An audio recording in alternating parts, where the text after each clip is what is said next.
اللہ، میرا حاجت روا بھی اللہ، تمہارا حاجت روا بھی اللہ۔ سنیے عیسیٰ علیہ السلام کا عقیدہ اور آپ کی تبلیغ۔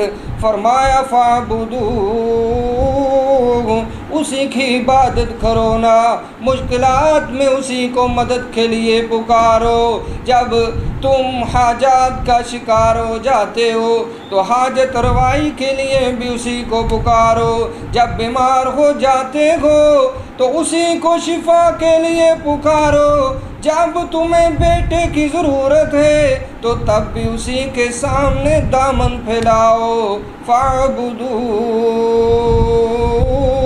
هَٰذَا صِرَاطٌ مُّسْتَقِيمٌ، یہی سیدھا رستہ ہے۔ کون سا؟ ادعو الی اللہ، کہ اللہ کی طرف آئیے۔ جب بھی کوئی مشکل آتی ہے، جب بھی کوئی بے چینی ہوتی ہے تو اللہ کو پکاریے۔ اللہ اکبر۔ لیکن آج حال کیا ہے؟ کہتا ہے ایک بندہ، کہنے لگا کہ جب بھی کوئی مشکل آئے تو بغداد والے غوث اعظم کو پکاریے، ہائے ہائے ہائے، پیر عبد القادر جیلانی کو پکاریے۔ کوئی کہتا ہے مشکل آئے تو فلاں کو پکارو، کوئی کہتا نظر آتا ہے بری بری امام بری، میری کھوٹی قسمت کر دے کھری۔ کوئی کہتا ہے یا خواجہ اجمیر چشتی میری پار لگا دے کشتی۔ اللہ اکبر۔ اور کشتیوں کو پار لگانے والا کون ہے؟ کشتیاں کس کے حکم سے چلتی ہیں؟ قرآن پاک سماعت فرمائیے۔ فرمایا لم تر ان الفلک تجری فی البحر بنعمت اللہ، رب کائنات نے فرمایا او کائنات کے لوگوں دیکھتے نہیں ہو، الم تر ان الفلک تجری فی البحر، یہ جو کشتیاں چلتی ہیں پانیوں کے اندر، سمندروں کے اندر، دریاؤں میں، ندی نالوں میں جو یہ کشتیاں چلتی نظر آتی ہے، یہ شہروں کے شہر بسے ہوئے اتنی اتنی بڑی کشتیاں، اتنے اتنے بڑے بحری جہاز جو چلتے ہیں تو کس کے حکم سے؟ بنعمت اللہ، یہ اللہ کے حکم سے چلا کرتے ہیں، یہ اس کے کرم سے چلتے ہیں، کسی اور کے کرم سے نہیں چلتے، کسی اور کے کسی اور کی شفقت سے نہیں چلتے، کسی اور کے آرڈر سے نہیں چلا کرتے، بلکہ یہ اللہ ہی کے حکم سے چلتے ہیں۔ اس لیے جب بھی کوئی مشکل آئے، پانیوں میں پھنس جاؤ تو اپنے رب کو پکارا کیجئے نا، وہی کشتیوں کو پار لگانے والا ہے۔ اب آئیے نا قرآن پاک کا ایک اور حصہ جو شروع میں تلاوت کیا تھا۔ فرمایا یا ایھا الناس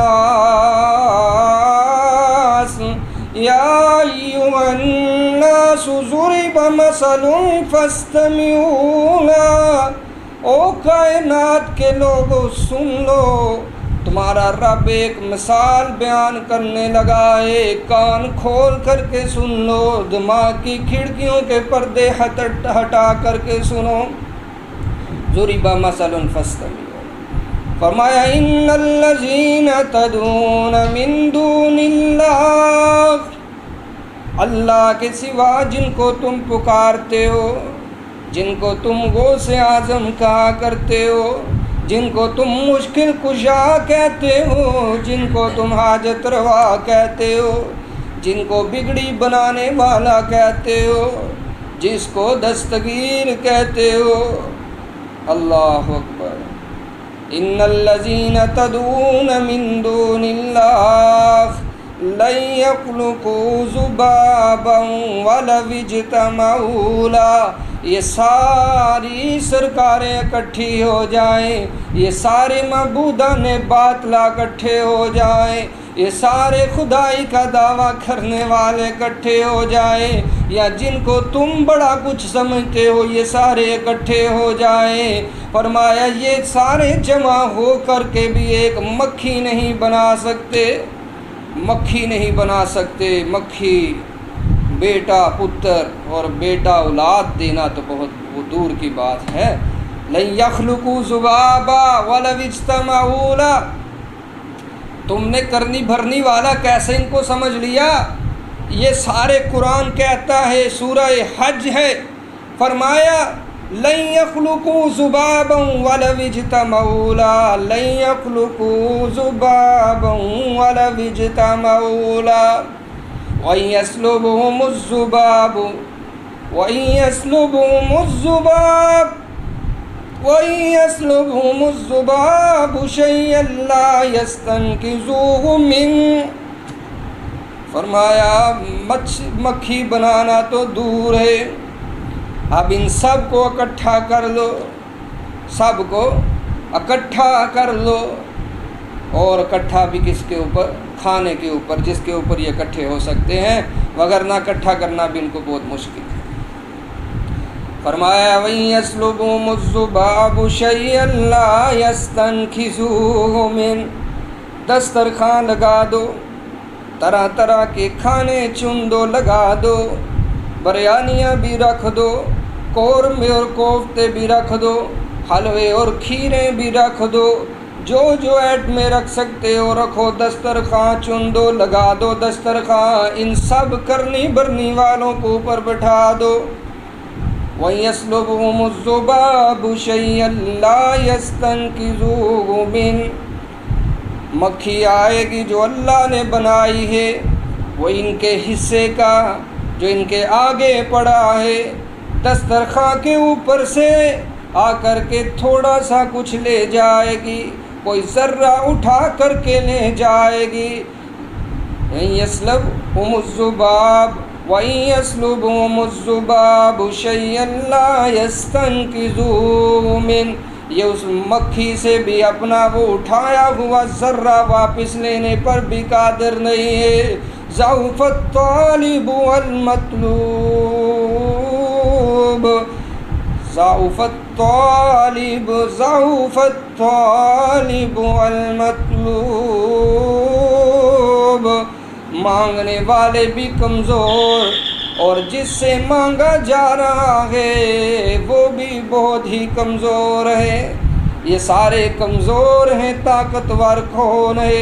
اللہ، اللہ طاقتور ہے، یہ سارے کمزور ہیں اور اللہ طاقتور ہے۔ آؤ میرے عزیز دوستو، قرآن پاک کو سمجھیے، کیوں آج جو ہے اللہ کو چھوڑ کر کے غیر اللہ سے مانگا جاتا ہے؟ غیر اللہ کو کرنی بھرنی والا سارے نبی جو آئے ہیں یہی دعوت دیتے رہے ہیں، توحید کا درس دیتے رہے ہیں، مانگنا ہے تو اپنے رب سے مانگیے، اسی کی پوجا کیجئے، اسی کی پرستش کیجئے، اسی سے مانگیے اور اسی کی عبادت کیجئے۔ آج اس کے علاوہ ادھر ادھر جب جایا جاتا ہے تو مولانا حالی نے کہا تھا نا، کرے غیر گر بت کی پوجا تو کافر، کرے غیر گر بت کی پوجا تو کافر، ٹھہرائے جو بیٹا خدا کا تو کافر، کواکب میں مانے کرشمہ تو کافر، جھکے آگ پر بہر سجدہ تو کافر، پرستش کرے شوق سے جس کی چاہے، توحید میں اس سے کچھ خلل نہ آئے، نبی کو جو چاہے خدا کر دکھائے، اماموں کا رتبہ نبی سے بڑھائے، دن رات جا جا کر شہیدوں سے مانگے دعائیں، دن رات جا جا کر شہیدوں سے مانگے دعائیں، توحید میں سے کچھ خلل لائے، ایمان بگڑے نہ اسلام جائے، مومنوں پر کشادہ راہیں، جیسے تیسے مرضی کریں کلمہ پڑھ لیا ہے، اب جہاں مرضی جا کر کے جھکے، جہاں سے مرضی مانگتے پھریں، کچھ فرق نہیں پڑنے والا۔ یہ سمجھا دیا گیا ہے ایسے لوگوں کے طرف سے کہ آؤ یہ امت جو ہے وہ شرک نہیں کر سکتی، حالانکہ قرآن کہتا ہے وَمَا يُؤْمِنُ أَكْثَرُهُمْ بِاللَّهِ إِلَّا وَهُمْ مُشْرِكُونَ، ایمان لانے کے باوجود بہت سارے لوگ شرک کرتے ہیں۔ تو یہ سمجھا دیا گیا ہے، آپ جس کو مرضی چاہیں مشکل کشا مانے، حاجت روا مانے، بگڑی بنانے والا، جس کو مرضی جو ہے وہ چاہیں کہ بھائی یہ تو کھوٹی قسمت کھری کرنے والی سرکار ہے، یہ وہ ہے کہ اللہ نے تو میری قسمت کچی پینسل کے ساتھ لکھی ہے، تو پکی پینسل کے ساتھ لکھ بابا۔ یہ ساری چیزیں جو ہیں آج اس امت کے اندر آ چکی ہیں، اور دن بدن ان کاموں کے اندر اضافہ ہوتا چلا جا رہا ہے۔ اس چیز کو، اس تبلیغ کو، اس دعوت کو انسان بھولتا جا رہا ہے جس کے لیے اللہ نے اتنے انبیاء بھیجے ہیں، لاکھ کے کم و بیش انبیاء بھیجے ہیں۔ تو آئیے اپنی اصل کی طرف آئیے، اللہ کی توحید کی طرف آئیے، اللہ اکبر۔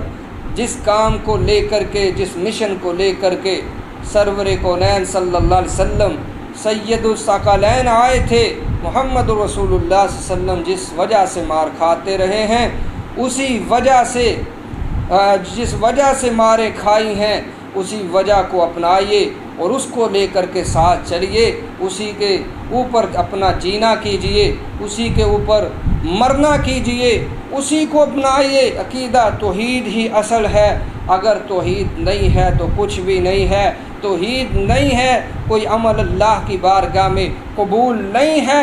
حتیٰ کہ اگر کوئی شخص اللہ کا گھر ہی کیوں نہ بنا دے تو فرمایا ما کان للمشرکین ان یعمروا مساجد اللہ شاہدین علی انفسہم بالکفر اولئک حبطت اعمالہم وفی النار ہم خالدون۔ اگر کوئی مشرک ہے، عقیدہ توحید نہیں ہے، غیر اللہ کا ڈر رکھنے والا ہے، غیر اللہ سے امیدیں لگانے والا ہے، امیدیں وابستہ کرنے والا ہے، تو رب کائنات نے اعلان جو ہے ڈنکے کی چوٹ دو ٹوک الفاظ میں فرما دیا قرآن پاک میں، ما کانا للمشرکین ان یعمروا مساجد اللہ۔ اللہ اکبر۔ یہ مشرکین جب تک اپنے شرک کے اوپر قائم ہیں، دائم ہیں، اللہ کا گھر بھی بنا دے تو یہ بھی قابل قبول نہیں ہے، بلکہ یہ گھر بنانا بھی ان کو کچھ فائدہ اور نفع نہیں دے گا، یہ جہنم کا ایندھن بن جائیں گے۔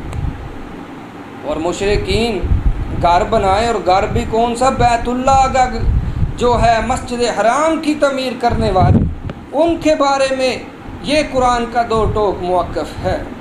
اس لیے عزیز دوستو، بھائیوں، بزرگوں، آئیے عقیدہ توحید کو سمجھیے۔ انہ من یشرک باللہ فقد حرم اللہ علیہ الجنہ۔ مشرک کے لیے مقصود اور مقصد یہ نہیں ہے کہ شرک کے فتوے لگائے جائیں، مقصد یہ ہے کہ وہ مقصد سمجھایا جائے، وہ دعوت بتائی جائے جو حضرت آدم علیہ السلام سے لے کر حضرت رسول اللہ صلی اللہ علیہ وسلم تک سارے انبیاء کا مشترکہ کمبائن مشن تھا، ایک ہی دعوت تھی، قولوا لا الہ الا اللہ۔ یہ دعوت سارے انبیاء کی تھی۔ مقصد اس دعوت کو سمجھانا ہے، بتانا ہے۔ اگر ہمارے نظریات میں، ہمارے عقائد میں، اگر ہمارے دلوں میں، ہمارے ذہنوں کے اندر، ہمارے افعال میں، ہمارے اعمال میں اگر کہیں شرک کی غلاظت کا کوئی ذرہ موجود ہے تو ہم اس کو اپنے جسم سے دور کریں، افعال سے، اعمال سے، نظریات سے، قلوب و اذہان سے اس کو نکال کر کے اس سے برات کا اعلان کر کے اپنے رب کو خوش کر دیں۔ اللہ اکبر۔ موحد بندہ اللہ کو پسند ہے اور مشرک بندہ اللہ کو پسند نہیں ہے، ایک لمحے کے لیے بھی نہیں پسند۔ شرک بہت بڑا گناہ ہے۔ یوم تکاد السماوات والارض یتفطرن منہ وتنشق الارض وتخر الجبال حدا۔ اللہ فرماتے ہیں کہ شرک اتنا بڑا گناہ ہے، آسمان پھٹ جائے، زمین